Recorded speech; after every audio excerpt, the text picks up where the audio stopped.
ये आकाशवाणी गोरखपुर है। अब आप सुषमा श्रीवास्तव से क्षेत्रीय समाचार सुनिए। प्रधानमंत्री गरीब कल्याण पैकेज के अंतर्गत करीब 42 करोड़ गरीब लोगों को 53,248 करोड़ रुपए की वित्तीय सहायता मिली है। हमारे संवाददाता ने बताया है कि योजना के अंतर्गत 20 करोड़ 62 लाख महिलाओं के जनधन खाते में दूसरी किश्त के रूप में 10,315 करोड़ रुपए डाले गए हैं। मुख्यमंत्री योगी आदित्यनाथ ने प्रदेश में सभी जरूरतमंद व्यक्तियों को राशन उपलब्ध कराने के निर्देश दिए हैं। उन्होंने कहा कि ये सुनिश्चित किया जाए कि राज्य में कोई भी व्यक्ति भूखा न रहे। मुख्यमंत्री ने अभियान चलाकर नए आवेदकों के राशन कार्ड बनाने के भी निर्देश दिए। खाद्यान्न वितरण में घटतौली या अन्य किसी भी तरह की अनियमितता को दूर करने के लिए उन्होंने अधिकारियों को तकनीक आधारित एक कार्य योजना तैयार कर 1 सप्ताह में लागू करने के निर्देश दिए हैं। लखनऊ में आज अपने सरकारी आवास पर एक उच्च स्तरीय बैठक में लॉकडाउन व्यवस्था की समीक्षा करते हुए मुख्यमंत्री ने प्रदेश में नए राशन कार्ड धारकों को तत्काल राशन उपलब्ध कराए जाने पर संतोष व्यक्त किया। ज्ञात हो कि इससे पूर्व नए राशन कार्ड बनने पर कार्ड धारकों को लगभग 2 माह बाद राशन उपलब्ध हो पाता था। मुख्यमंत्री ने कोरोना संक्रमण से बचाव के लिए सतर्कता को आवश्यक बताया है। उन्होंने कहा कि हर स्तर पर जरूरी सावधानी बरतते हुए बेहतर समन्वय स्थापित किया जाए ताकि संक्रमण की संख्या न्यूनतम रखी जा सके। प्रदेश सरकार ने लॉकडाउन के कारण अन्य राज्यों में फंसे प्रवासी श्रमिकों को लाने के लिए श्रमिक विशेष रेलगाड़ियों का प्रबंध किया है। अब तक 1,660 रेलगाड़ियों से 22,56,000 से ज्यादा कामगारों को प्रदेश लाने की व्यवस्था की गई है।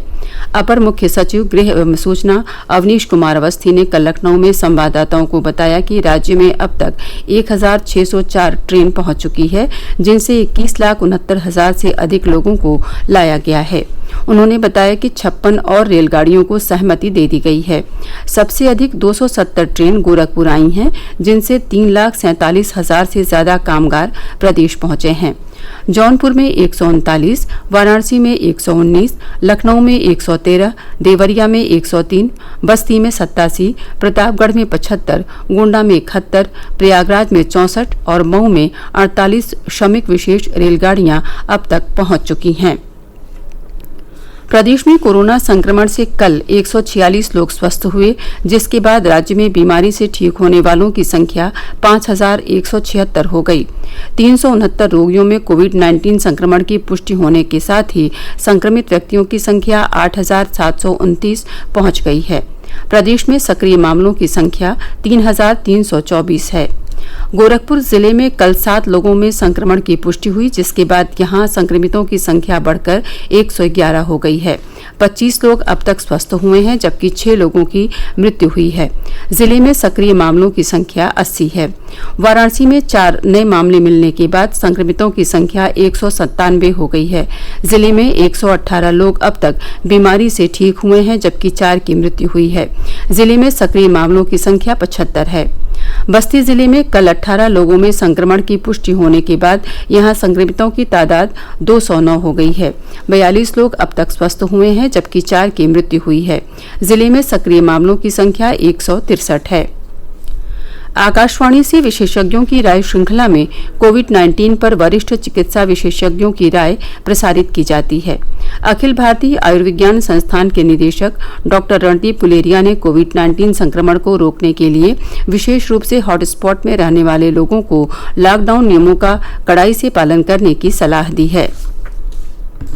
भारत ने लॉकडाउन काफी पहले शुरू कर दिया था। उसका जो हम देखें असर, तो और देशों के मुकाबले हमारे देश में केसेस कम हुए हैं, और वो अगर हम ये लॉकडाउन एग्रेसिवली फॉलो करें, स्पेशली जो हॉटस्पॉट्स हैं, उसमें हम ये देखें कि ये लॉकडाउन, सोशल डिस्टेंसिंग, क्वारंटाइन हम पूरी तरह से करते हैं और सब लोग इसमें भागीदारी करते हैं, तो हमारे केसेस जो हैं वो बढ़ेंगे नहीं। आस्ता आस्ता कर्व फ्लैटन होगा और केसेस कम होने शुरू होंगे। मैं सारे नागरिकों को यही कहना चाहूंगा कि आप इसको एक मुहिम समझ के, एक पेट्रियोटिक मिशन समझ के सब लोग मिल जाएं।